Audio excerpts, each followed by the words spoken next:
Hello and welcome. This is Business Edge on News Central. First, the headlines. Nigeria and the United Arab Emirates sign Memorandum of Understanding. And from west to the southern part of the continent, Eskom faces 5 million rand fine over Kendal power station pollution.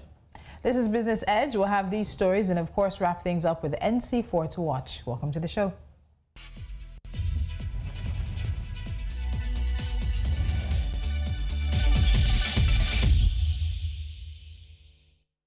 This is, of course, Business Edge on News Central. Let's get straight into our first story now. The Nigerian government has signed a Memorandum of Understanding with the United Arab Emirates. And the MOU provides a platform for both countries to establish a joint commission seeking to enhance cooperation and coordination between the two countries in all fields. The signing of the MOU was disclosed by the Minister of Foreign Affairs, Godfrey Onyema, via his Twitter handle. While Onyema signed the document on behalf of the Nigerian government, the UAE was represented by the ambassador to Nigeria, Dr. Fahad Al-Tafaq. Now, joining me to discuss this and what it could mean for business and trade relations, I have the CEO of Astra Dynamics Consulting, Mukhtar Mohammed. Mukhtar, welcome to the show. Thank you very much, Tolu. All right, thank you so much for joining us. So a bilateral agreement, a joint commission, what does all of this mean? We have the Gulf Cooperation countries, which are very rich and seem to be quite export dependent. Now, what could this mean for Nigeria in terms of this agreement? Well, I don't see what big business Nigeria does with the United Emirates, rather than Nigerians traveling there. Maybe they will begin to look for measures whereby they can make visa easy for Nigerians. Remember, we had issues with that of recent. We already have the bilateral air agreement whereby Nigerian airlines can go to UAE, and also the Emirates Airline, the official carrier of UAE, can also come to Nigeria. And I think what they're looking at, again, maybe the trade relay, remember that UAE, especially Dubai itself, is an export-free zone, whereby Nigerians are able to go there and get goods. And I think basically what Nigerians we should be learning from UAE in this bilateral agreement, how they've been able to use oil as their mainstream of income to develop other stream of income, especially in the tourism sector. So I think that's what basically we should be learning from them. But in the terms of the bilateral relationship, we've done. Remember that they had one of their own national telecom carrier that was in Nigeria before, Etisalat, but it didn't work out well. They are back to their country. So this agreement, I think we need to get details about what really this agreement will portray for Nigerians. Is it that they will give more Nigerians visa, or we will have Nigerian businessmen having more visa free? Even if UAE itself have opened their visa policy and make it try to be flexible with it, before you have to stay there for 14 days or thereabout. But now they made it flexible that you can get a normal visa for up to 5 or 4 years, so you can travel anytime you want to. I think those are the agreements. And not to forget that we also have the security agreement with them also. Of recent, some businesses, some Nigerians that were associated with Boko Haram was also apprehended there in Dubai, and also some of them are being sent by. So we have some security bilateral security relation with them. We wouldn't also forget the case of some Nigerians that were involved in internet fraud that were also picked there in Dubai also and taken to America. So we have the relationship, and if we will not forget also we had that one that then James Ibori, the former governor of Delta State, also picked from there. So there's a lot of agreement that have been going on between Nigeria and the UAE. Maybe we are trying to expand on other areas that have to do with trade and tourism. I think that is where I think Nigerians should try to see what we can do with them. Okay, so it doesn't seem like you're particularly so enthusiastic about this deal, because you're saying you want more details. What exactly would this mean for Nigerian businessmen? Does this help with business visas? What does this specifically help with? Now, we also know that the UAE imports many things, and we could be looking at a new markets for Nigerian agricultural products. So what do you think in regards to that? Because it seems more like we're still waiting to hear the final details, or the fine details that are in this partnership. That would be a good one. Like I said, we're still waiting for it. That would be a good one in terms of importing agriculture. Like you said, UAE virtually import everything into there, especially when it comes to food. But, we have a challenge also. We've not been able to feed ourselves here. So I don't think we are even looking at, we have not been able to feed ourselves. We have a lot of crisis in terms of food. Our local demands, our local farmers are not even able to meet local demands. We are still trying to import food outside also to bridge the gap here with what we are having here in Nigeria. I wouldn't be surprised if Nigeria is even thinking that through UAE some food items should be imported to Nigeria, because sometimes the way Nigerian government go about doing something, sometimes bad food, you'll be surprised when those details comes out. Something that you think ordinary Nigerians should be benefiting from could be something that we are even begging them to give to us. So we need to get the details of those. And remember, when you come to this bilateral agreement, trade agreement, it takes a lot. It takes a lot. And when this commission comes in, they will have to see it. They have to look at gray area that they already have a challenge, because no matter how you see, there will be some gray area that Nigeria and the UAE has already had a challenge. Those are the areas that they first of all deal with. And when you are going to a bilateral trade agreement, you need to look at what are your benefits. What in terms of trade deals, what trade deals are we going to be doing with the UAE? What type of deals do we enjoy with the UAE? What type of trade volume, in terms of trade volume, do we enjoy with the UAE at the moment? So those are part of the things that call for a bilateral trade agreement. The bilateral trade agreement is not just for jamboree's sake.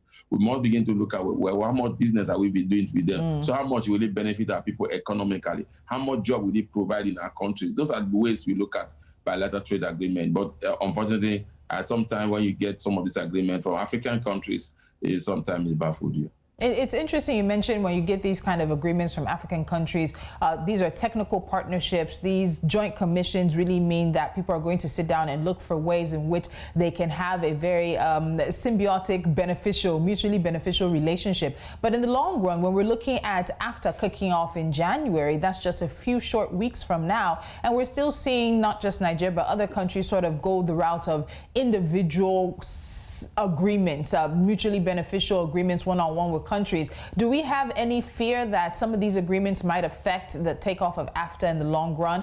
It's not just Nigeria. We're seeing the United Kingdom as well as Europe actually still make individual deals or regional trade deals, as it would be with some regions of the continent. What are your thoughts on that? I don't think it will affect. Every region will have their own deals. Now, let's look at the African trade agreement that we're talking about. It has to do with product within Africa. That's the more reason why Nigeria closed their border. It must be that product that are being manufactured in Africa can be moved from one African country to the another without being charged excess tariff. But if you are coming with product that were made in the UK, was made in the, then you are trying to bring it into Nigeria through the bilateral trade agreement, then it's not what the agreement is all about. The agreement is trying to improve trade within African nations, especially in terms of volume.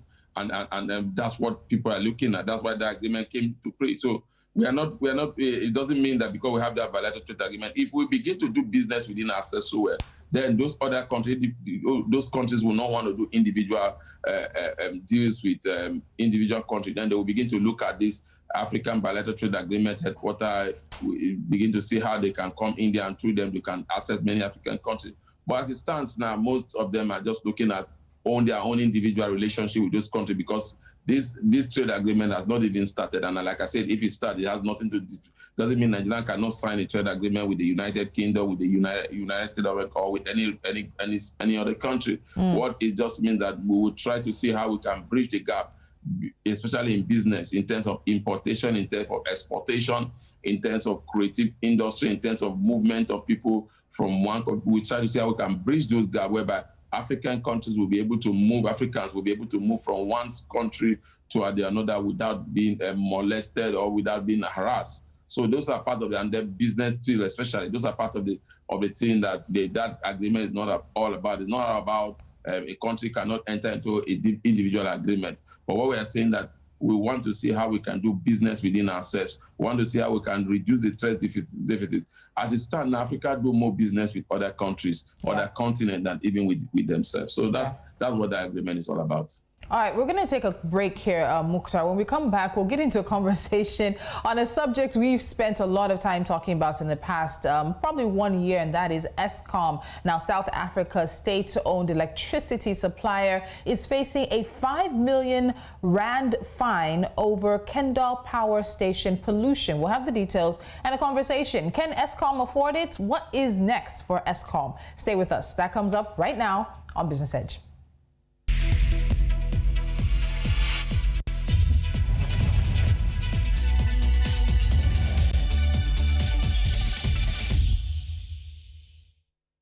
This is still Business Edge. Now, in Southern Africa, Eskom could face fines of up to 5 million rand under South Africa's air quality legislation for supplying blatantly false and misleading information about its toxic pollution at the Kendal coal-fired power station to authorities. On January the 28th, 2021, the state-owned energy utility will appear in a regional court on 4 counts of environmental transgressions. Last week, South Africa's Minister of Environment, Forestry and Fisheries, Barbara Creecy, notified Eskom of the decision by the National Prosecuting Authority to pursue criminal prosecution. The 4 counts, according to the department, are related to the emission of air pollutants at concentrations exceeding emission levels set in Kendal's atmospheric emission license, failure to comply with the conditions and/or the requirements of the AEL, committing an act likely to cause significant pollution of the environment, and supplying false and/or misleading information to an air quality officer. Albi Modisi, the Chief Director of Communications at the Department of Environment, Forestry and Fisheries, says the criminal investigation as well as the compliance notice read with the minister's objection decision is based on the findings of previous site inspections, which were undertaken at Kendal, which is one of the country's biggest power stations. This is the first criminal investigation where the National Prosecuting Authority has decided to pursue a prosecution for a breach of air quality legislation by Eskom. Business management consultancy EE Business Intelligence reported this week on the findings of an internal investigation compiled by Eskom's audit and forensic team into Kendal's air quality compliance and reporting. This was instituted by the Power Utilities Chief Executive Officer Andre de Ruyter in May. Now, still with me on Business Edge, I have CEO of Asher Dynamics Solutions, Mukhtar Mohammed. Mukhtar, we've been talking about Eskom for a very long time in terms of the troubles that the company has found itself in. This is a 5 million rand fine. If they're found guilty, do you think that Eskom can afford to pay this fine, especially considering some of its legacy debts? Well, it's not a place to find a business like Eskom, also one of the largest energy company in Africa, going through the kind of challenge. Will they be able to find it? Unfortunately, for them, or unfortunately, they are still government-owned. So definitely, they also still form on the government that is still struggling to meet demands to begin to pay those fines. I think the positive side is good for business. That means every business should begin to look at how they can stop air pollution. But on the negative side, the fine itself is going to affect Aircon. And remember that they already have a various agreement with government so that they will not sack most of their workers, and now come with this that they have to pay this money, which we have gone a long way in trying to revive the company. I think it's going to be a very Herculean task for them to be able to come out of it. Whether they will be able to pay, I think it's since the government agency that is up, they also are partly a government agency. I think they could come to a settlement, but I think they're trying to set the rules so that you know that it doesn't matter which part of the device you are. If you break the rule, you face the law.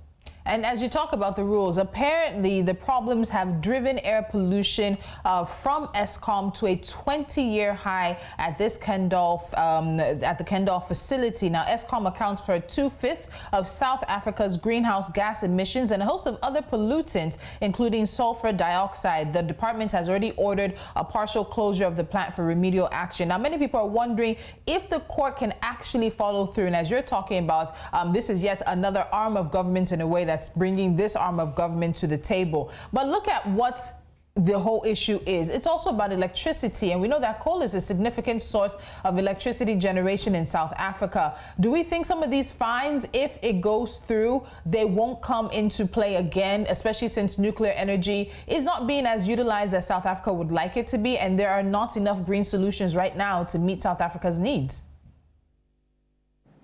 Well, I think it boils down on the government to resolve these issues, like you pointed out in your report, and also looking at the survival of Eskom. Also, they need to look at the bigger picture, and even the people that are trying to investigate them. Like I say, it's good for companies to begin to see how they can do renewable energy. It's good to begin to see clean gas air. That's what all the climate deal is all about, and it's good. But a company like Eskom is going to suffer really big if these fines are done. They may have to go back to the initial agreement with government, or maybe in the government may have to go back with the initial agreement with them to cut their workforce. And in an already distressed economy, that is not good for them at all. So for me, I think Eskom will look at a way to see how they can solve this problem for the sake of their citizens that are working for those companies. I think that, for me, that's the only way out, because it's a very big power station in Africa and in South Africa, provide power for virtually up to 80 to 70% of households in South Africa. So such a company, when it goes into major issues, it somehow affects the individuals that get services from these companies. And looking at the tenure of the CEO of Eskom so far, we've seen that he has gone ahead to push forward with an unbundling of the state power provider. What do we think is happening just a few months that he's been able to sit down and put some things into play? Are we seeing some differences as we're watching actions and things taking place with Eskom? What do you think? I think what we're seeing is that we are seeing a CEO that knows what he has to do, even if the company is in crisis, trying his vision that he has for the company to unboggle it into different sectors. Like I told you last time we discussed this, he has never been the place of government to do business rightly. So business are being handled by private individuals. I think it's high time South Africa look at Eskom and begin to see how they can privatize it or make it a fully private companies, whereby they'll have private CEOs, they will have CEOs that will be employed with less interference from government. And also they'll have shareholders there, and through the by and by this, they will begin to bring back the company to see. I think the unbundling is also to see areas that already have value, so that those values can still be added to the company, and then areas that don't have value can be sold to other people that can make use. I think that's the more reason why the CEO is trying to unbundle the company, so that you can get those ones that are doing very well and not those ones that will have to leave the system. I think that's basically what we want to do. What in terms of economic terms they call right sizing, looking at sectors that are going to bring more revenue to the company, to the determined sectors that are not giving them any revenue. All right. And of course, many of us are interested in seeing how Eskom turns out. And I know you're one of those. But Mukhtar, Mohammed, this is where we'll have to end our conversation today. As always, it's a pleasure. Thank you so much. All right, let's get straight into NC4 to watch as we wrap up this edition of Business Edge. African Airlines will lose $3.7 billion between this year and 2021, with a revised forecast by the International Air Transport Association, which is projecting global losses of up to $157 billion over the same period.